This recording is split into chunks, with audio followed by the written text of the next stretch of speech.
Olá pessoal, sou Ricardo Jefferson e juntamente com minha equipe que é composta por Ana Érica Silveira e Angélica Vitória Vasconcelos, irei apresentar uma breve resenha do artigo intitulado Padrões Espaciais de Abundância de Populações, uma revisão de predições e modelos teóricos em ecologia e biogeografia. Bom, o artigo a seguir introduz seus pontos inicialmente apontando o desafio que é compreender as causas e os mecanismos que geram a variação na abundância. Essa abundância quer dizer o tamanho das populações. Os autores buscam compreender o que dita isso, ou seja, os padrões demográficos espaciais e temporais associados a essa variação.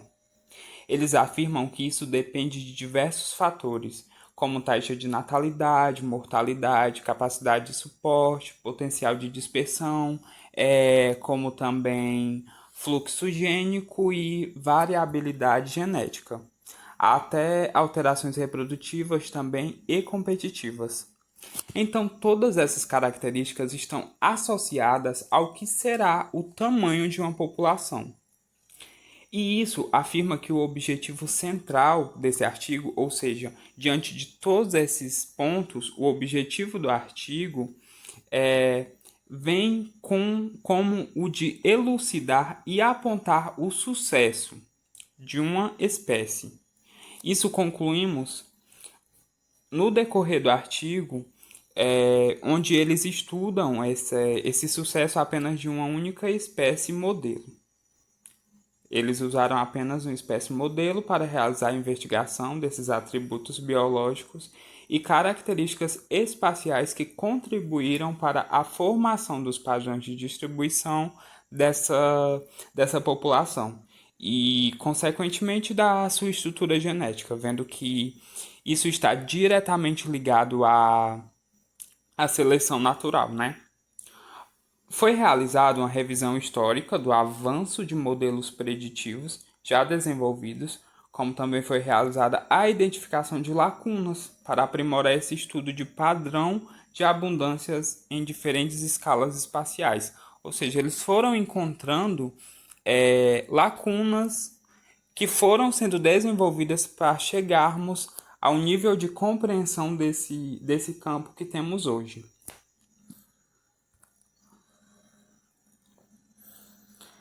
Agora vamos mostrar uma cronologia que mostra a origem desses modelos populacionais. Um dos primeiros modelos utilizados para inferir, ou seja, deduzir padrões demográficos populacionais, foi o modelo de crescimento populacional exponencial, por Thomas Malthus, né? Foi um modelo de crescimento populacional exponencial onde afirmava que a taxa de crescimento de populações era algo exponencial, ou seja, constante, não havia limitação para o tamanho da população. Posteriormente, houve uma extensão desse modelo, que foi nomeada de modelo de crescimento logístico. Esse já foi proposto por Belga Pierre em 1837. Onde foi inserida uma variável imprescindível para os estudos atuais da demografia populacional, que é a capacidade de suporte, uma constante K, do ambiente, que no caso é o tamanho populacional máximo suportado pela limitação de múltiplos recursos, como abrigo, espaço, alimento, ou seja, a competição entre eles. E esse modelo afirma que existe uma relação entre esses fatores e essa relação ela consegue explicar a limitação de crescimento populacional. Aqui vemos onde eles firmaram um estudo, né, que foi nessa representação aqui, que é uma equação, onde R representa a taxa intrínseca de crescimento e N o tamanho populacional numa constante T. Ou seja, portanto, a dinâmica populacional local ela resultará em uma abundância, já que tende a se regular em torno de uma capacidade de suporte, que vai depender de como os atributos demográficos, que são natalidade, mortalidade, como eles mudam ao longo do tempo em um determinado espaço, em um determinado local de estudo, né? E chegamos ao crescimento populacional, chegamos à visão de onde ele pode ser controlado também por a estrutura etária. Mas o que é essa estrutura etária, Ricardo? Essa estrutura etária, elas são classes de idade dos indivíduos da população. Ou seja, grupos de diferentes idades se fixam em diferentes classes. E isso os leva a ter diferentes perfis de sobrevivência, diferentes taxas de mortalidade, como chamam, né? Os teóricos. Esse modelo ele também se correlaciona com as taxas de natalidade também, que é o extremo oposto disso, né? Por meio de números médios que podem ser deixados de decrescentes. Eles podem ser decrescentes a cada geração de diferentes idades. Ou seja, o perfil de fecundidade, esses pontos eles podem ser representados pela matriz de Lewis a seguir. Ou seja, todos esses pontos que eu falei, eles podem também ser representados por essa matriz aqui, que é a Leslie, perdão, eu falei Lewis, que é a probabilidade de transição no número de indivíduos de uma classe para a seguinte, de modo que as fertilidades F estão representadas na primeira linha e as probabilidades de sobrevivência P na subdiagonal. Isso disse Gottler em 2007, de acordo com o exemplo. Então, aí mostra o exemplo. Ou seja, com esse modelo, dá para concluir que o crescimento da população ele muda de acordo com as transições nas faixas etárias, onde o tamanho populacional no próximo passo de tempo é obtido multiplicando-se a matriz de Leslie por um vetor de abundância da população, que representa o número de indivíduos existentes em cada faixa etária, né? Então aí já vemos outra vertente dessa linha de pensamento inicial.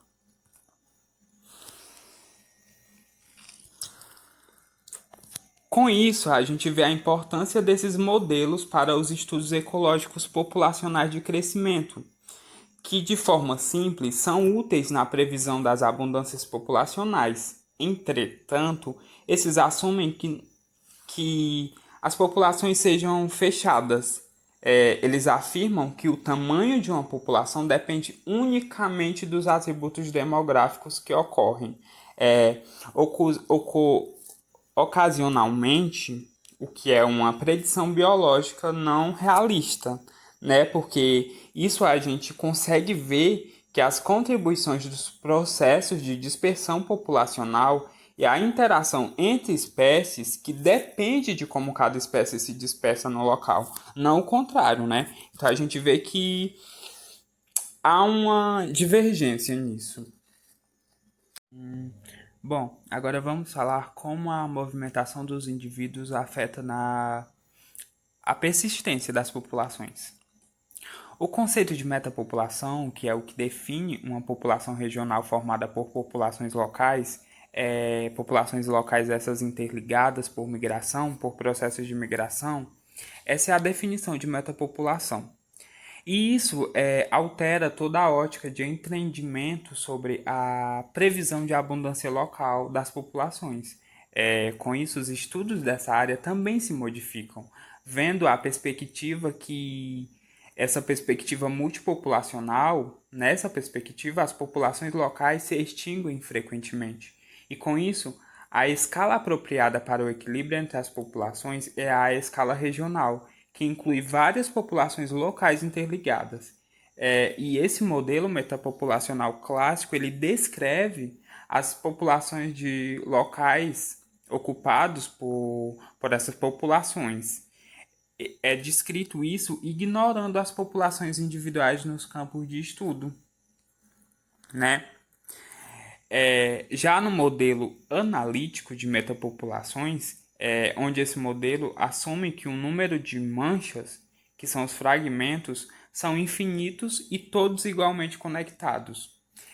que não diferem por suas características específicas, como tamanho, qualidade do habitat, disponibilidade de recursos e eles dizem que essa probabilidade de colonização ou extinção local dessas populações pode ser ocupada independente de sua localização real no espaço, independente de onde eles se encontram ali, sabe? Eles não levam isso em consideração.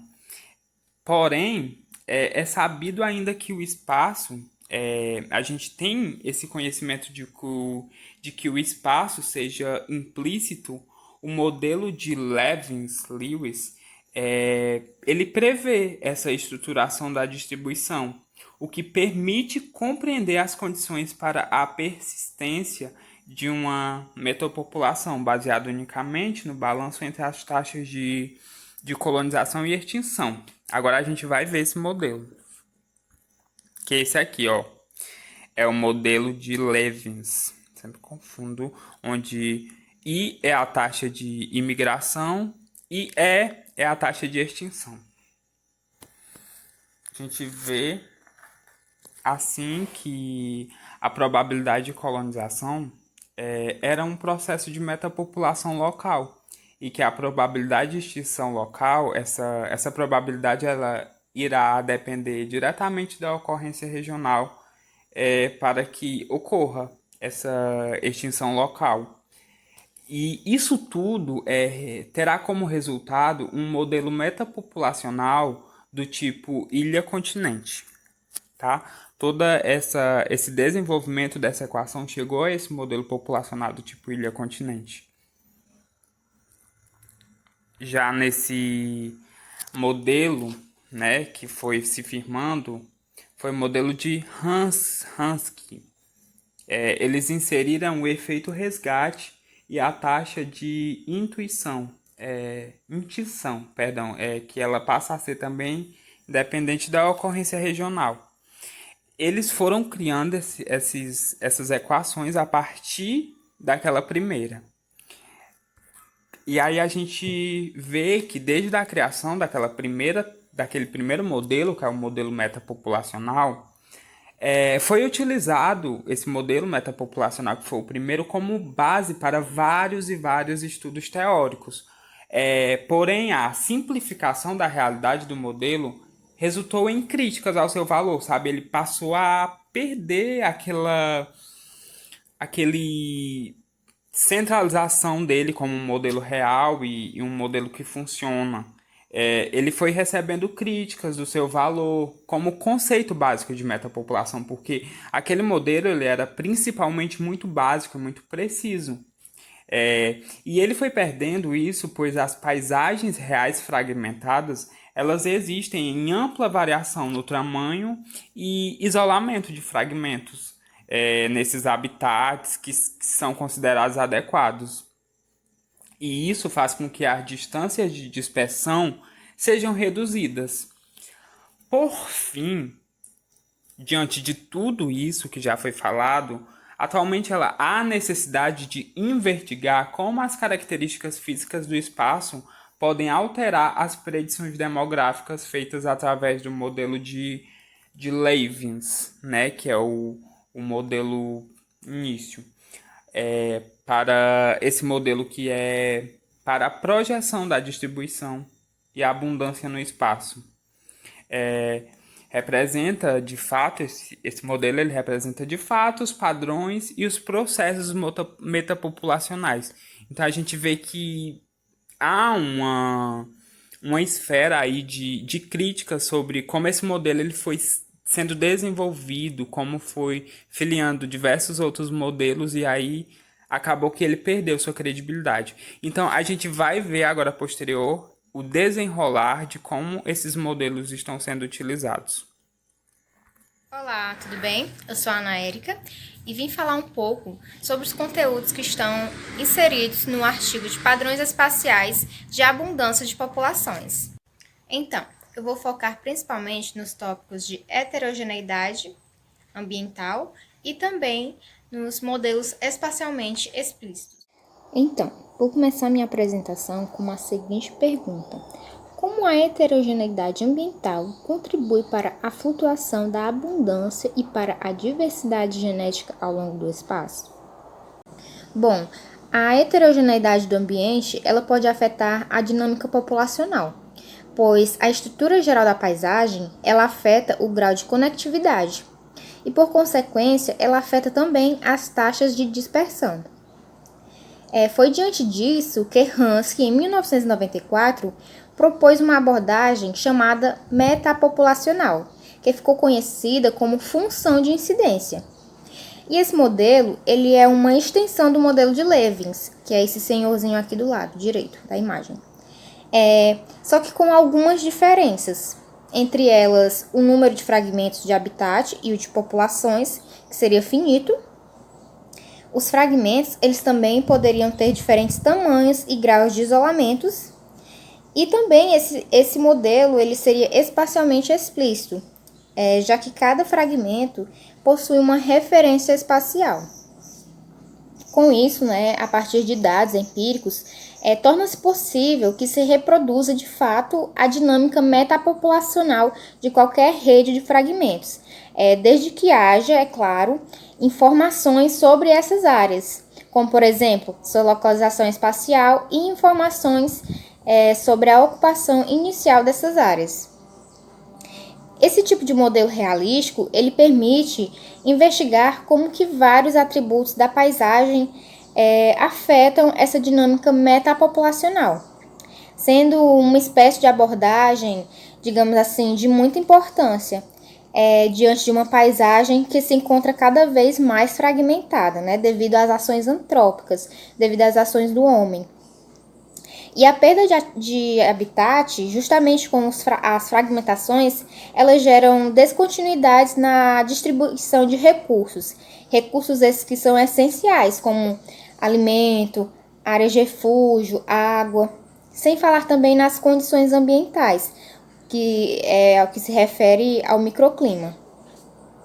O isolamento geográfico que ocorre, ele reduz o resgate demográfico populacional, que é justamente a contribuição de indivíduos de uma população para a manutenção de outra população, que aqui no caso também depende da capacidade particular, digamos assim, de cada espécie para dispersar. E vale ressaltar também que quanto menor a população, maior serão as chances de uma possível extinção. A dinâmica desses processos, ela também é afetada através da qualidade entre os fragmentos de habitats em que as populações se encontram inseridas. E um dos componentes que afeta a qualidade do fragmento são justamente as características da borda, ou seja, a área de transição entre duas unidades de uma paisagem. Esse efeito de borda pode gerar consequências negativas para os organismos que vivem em ambientes fragmentados. Porém, há uma discrepância que é significativa diante de toda essa intensidade desses efeitos, pois a escala da percepção da borda ela pode variar entre as espécies, diminuindo assim a persistência das populações e aumentando a probabilidade de extinção regional. Aqui ao lado, como vocês podem ver, é um exemplo de efeito de bordas, no qual a criação de fragmentos implica na criação de uma borda, ou seja, uma região de contato entre a área ocupada com agricultura ou pasto e o fragmento de floresta. A estrutura metapopulacional e as características do espaço, elas também estão intimamente relacionadas à determinação dos padrões de variação genética de uma população, visto que a redução de dispersão devido ao isolamento populacional pode diminuir o fluxo gênico dessas populações, e com isso aumentando a endogamia, que é a união de aparentados que são geneticamente semelhantes, além também da perda da diversidade genética. Referente ao fluxo de genes, sabe-se que, se depender das características genéticas das populações fundadoras, é certo que a amostra de uma população daria origem a uma nova, porém, carrega apenas parte dessa variação genética da população parental. Bom, se os colonizadores vierem de fontes que contêm indivíduos de muitas populações, o fluxo de genes mediado por esses colonizadores resultará num efeito de homogeneização genética entre as populações. Entretanto, se os propagos, que são os indivíduos, as sementes, entre outros, se eles forem provenientes de apenas uma ou algumas populações, digamos assim, esse fluxo de gene pode aumentar a diferenciação genética entre as populações. De acordo com o potencial de homogeneização ou diferenciação genética, que é causada pelo fluxo gênico, sabe-se que o fato de estabelecer alternativas de corredores de conectividade pode ser uma medida muito importante para acalmar os efeitos da fragmentação, além também de favorecer a intercomunicação entre as populações. Entretanto, os corredores eles podem tanto permitir que essa dispersão entre as populações mantenha a resiliência demográfica e genética, como também pode acelerar a redução da variabilidade genética.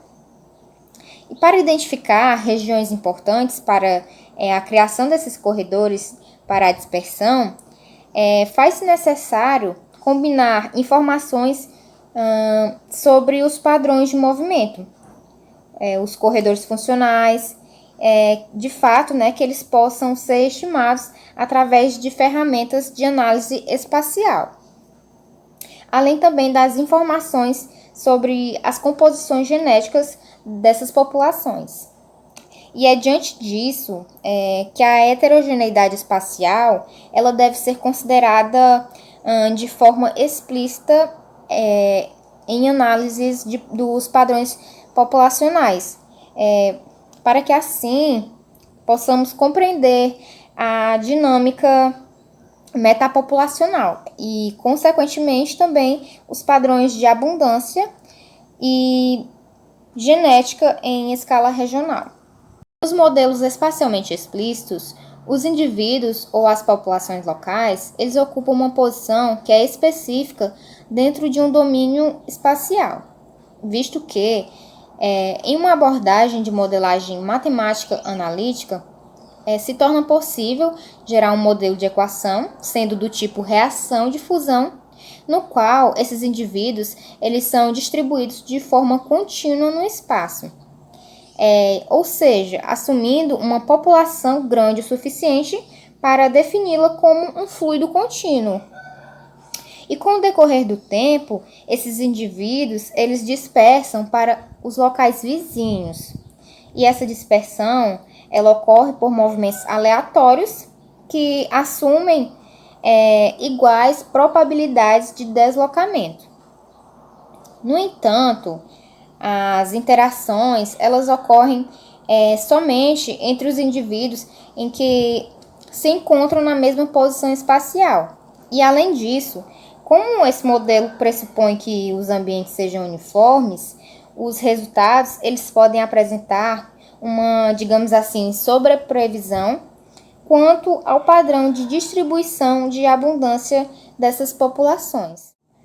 Além das abordagens analíticas que foram apresentadas no modelo de função de incidência e no modelo de reação-difusão, existem também modelos que são provenientes de simulações computacionais, que se baseiam em procedimentos que são algorítmicos, que mostram em escala de tempo como que se comporta o sistema.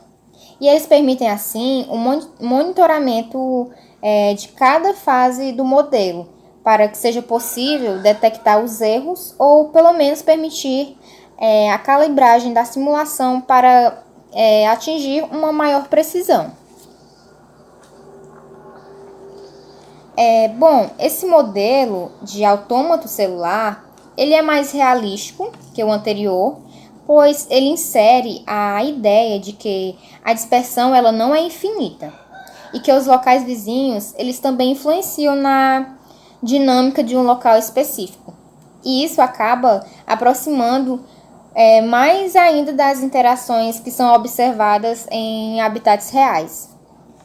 Apesar de serem espacialmente explícitos, os modelos de reação de fusão e autômato celular, eles não incorporam os fatores que são responsáveis pela determinação tanto dos limites de distribuição quanto da abundância das espécies, como, por exemplo, as alterações reprodutivas e as relações competitivas das mesmas. E é por isso que estão sendo desenvolvidos e aprimorados modelos que são baseados em indivíduos que podem ser definidos como simulações dos sistemas de populações, que são compostos por agentes que representam organismos individuais e que são e apresentam as suas respectivas características. Já os modelos de projeção integral, eles consideram as características como, por exemplo, a taxa de sobrevivência, o crescimento e a fecundidade ao longo da vida dos indivíduos, para que assim eles possam estudar os padrões demográficos e também a ocupação do espaço. Vale ressaltar também que esses modelos que utilizam essas variáveis, variáveis essas que são populacionais de uma maneira contínua, sem categorizá-las em faixas etárias, torna esses modelos ainda mais realistas do que os modelos descritos anteriormente. E é diante desses exemplos que concluímos que o caminho para compreender a relação entre a adequabilidade climática e os padrões de abundância de um local pode estar no ato de compreender como que se dá o balanço feito pelas espécies entre a adequação de clima, assim como as restrições espaciais e as suas capacidades próprias de dispersar para ocupar espaço. E assim, seria possível compreender também como, por exemplo, o porquê de que, em alguns casos, é encontrada a baixa abundância em locais que as condições ambientais são favoráveis. Oi, eu sou a Angélica Vitória e eu vou dar continuidade ao trabalho falando um pouco sobre o limite de distribuição geográfica das espécies e padrão de abundância esperado ao longo dessa distribuição e a conclusão. Os modelos espaciais que foram apresentados nesse artigo, ele nos traz a ideia de que as espécies elas não se dispersam infinitamente, ou seja, elas se dispersam, mas também não vão para tão longe e também não vão nem todos que se dispersam, e que existem algumas restrições que levam a esse limite de dispersão. Kirkpatrick e Barton, eles sugeriram que a distribuição ela pode ser influenciada por limitantes geográficos, como, por exemplo, algumas barreiras, né? E também falando na perspectiva ecológica, pode acontecer isso também pelo fato de que, quando as espécies elas atingem o limite do seu nicho, a tendência delas são de se dispersar. E para compreender de forma mais clara, né, esses limites de distribuição que existe no âmbito geográfico, existe um modelo teórico. Esse modelo ele busca explicar esses padrões, que é a abundância central, o AC. Ele prediz maior abundância populacional no centro da distribuição geográfica de uma espécie, declinando em direção aos seus limites. Ou seja, as espécies elas tendem a ocupar o centro do espaço geográfico e a quantidade de indivíduos diminui nesses limites do espaço geográfico.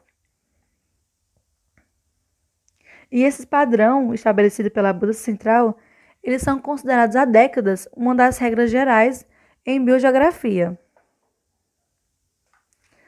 A hipótese mais clara para explicar esse modelo teórico é que as condições de vida seriam ideais no centro do espaço geográfico e que os organismos eles tendem a ficar naquele centro, pois a qualidade de vida para eles seriam melhores. E com isso, a abundância local ela seria um reflexo, né, do sucesso da vida de cada indivíduo. Esse conceito ele é baseado no princípio de Brown, que defende que a abundância local também seria um resultado da qualidade em relação à necessidade de uma espécie ao longo de muitos eixos. Ou seja, eles estariam ali porque por alguma razão, existiam aos seus redores animais que ajudariam na sua alimentação. Ainda segundo Brown, esses parâmetros eles se relacionam e por isso os locais próximos uns aos outros eles devem ter a mesma capacidade para atender às necessidades das diferentes espécies.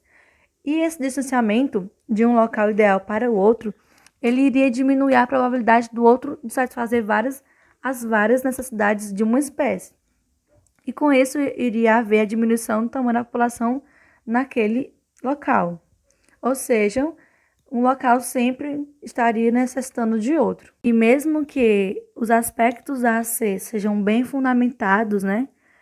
Hoje, alguns autores eles estão reivindicando essa predição, pois alguns estudos recentes eles mostraram que existem também outros padrões de distribuição desses animais ao longo do ambiente geográfico, ou seja, não podemos ter a AC como uma coisa generalizada. E de 145 testes realizados em 22 estudos empíricos para descrever esses padrões, né, de abundância da distribuição geográfica das espécies, somente 39% se aproximaram de corroborar a predição de AC. Ou seja, hoje existem vários estudos que estão reivindicando, né, a AC. E outra também teve algumas limitações que levaram para a investigação dos padrões da AC. Primeiro, em apenas 8 estudos, a área de distribuição das espécies foi totalmente amostrada. E segundo, a extensão geográfica, ecológica e taxonômica dos estudos foi limitada. Mas também teve os pontos positivos. O primeiro, a definição do centro da distribuição geográfica, e o segundo, a importância da interação entre múltiplos fatores físicos. Também foi vista claramente, também nos casos em que as expectativas simplistas elas foram a distribuição das abundâncias não cumpridas. Os organismos eles podem se adaptar de forma distinta em condições diferentes. Isso pode ser um dos motivos pela qual leva os animais a se desviar do centro abundante, né? O nicho também é um dos principais motivos. Os padrões de abundância geográfica eles devem refletir, pelo menos em parte, o nicho em cada local, dentro do qual as populações elas podem sobreviver. Margaret Bassett, em 1973, ele diz que o nicho ele tem uma abundância populacional no espaço e estrutura interna em que as condições ideais estão no centro do hipervolume. Eles reexaminaram a questão do padrão de abundância e viram que a distância no espaço ambiental explicava a variação considerável da abundância. Eles encontraram, né, que a distância no espaço ambiental ela explicava a variação considerável dessa abundância, mas não foi encontrado nada que justificasse o centroide geográfico com a abundância no local. Foram encontradas, né, algumas sugestões de que a predição da AC ela não seja causal. Ela funciona mais por acaso e quando as distribuições geográficas e nichos ecológicos eles coincidem em suas tendências centrais. O resultado observado entre centralidade ambiental, diferentemente da centralidade geográfica, possui tanto suporte conceitual quanto forte evidência empírica. E até o momento, a centralidade ambiental é a explicação mais fundamentada até o momento. E somente depois, com o desenvolvimento de mais estudos empíricos abrangentes, é possível testar a predição de AC, né? Ainda não é algo que possa ser correto, falado que é verdade ou mentira, né? Totalmente verdade ou mentira. Ainda está sendo estudado. Por fim, a conclusão. Já foi feito vários modelos e predições teóricas que foram desenvolvidas tanto em ecologia, tanto em biogeografia, a fim de explicar, né, esse padrão de abundância das espécies. E atualmente houve uma uma grande evolução desse conhecimento, desde os primeiros modelos da escala regional, na escala macropopulacional e na escala local. Falando na escala local e regional, à medida que a capacidade de suporte dos ambientes, a diferença, né, do espaço e a capacidade da dispersão e os componentes genéticos também foram considerados, e os resultados mostraram maior correspondência com padrões empíricos observados na natureza, e com isso a estrutura genética populacional é influenciada. E esses avanços metodológicos, ele está no desenvolvimento de modelos flexíveis em sinergia com as novas descobertas empíricas sobre o tamanho da população, o fluxo de genes e fisiologia dos organismos ao longo da distribuição geográfica das espécies. E para melhor compreensão desses padrões, né, da distribuição demográfica e genética de populações ao longo de espaços, é preciso que, essencialmente, sejam consideradas as características biológicas das populações. Também seja considerada a mortalidade, o comportamento de dispersão, a composição genética combinados às características espaciais, e também é preciso conhecer os atributos intrapopulacionais na formação dos padrões de abundância populacional. E um dos principais avanços teóricos foi quando o fluxo gênico, deriva e seleção natural foi levantado nas predições teóricas, né, para determinação dos limites de distribuição e na estrutura espacial. Por fim, os diferentes espaços dentro de uma região e os componentes em macroescala, ou seja, as condições climáticas ou outro fator abiótico, quando eles estão juntos, eles permitem, né, a compreensão do efeito entre processo de dispersão versus adaptação genética no local. Na abundância e distribuição geográfica contemporânea também das espécies.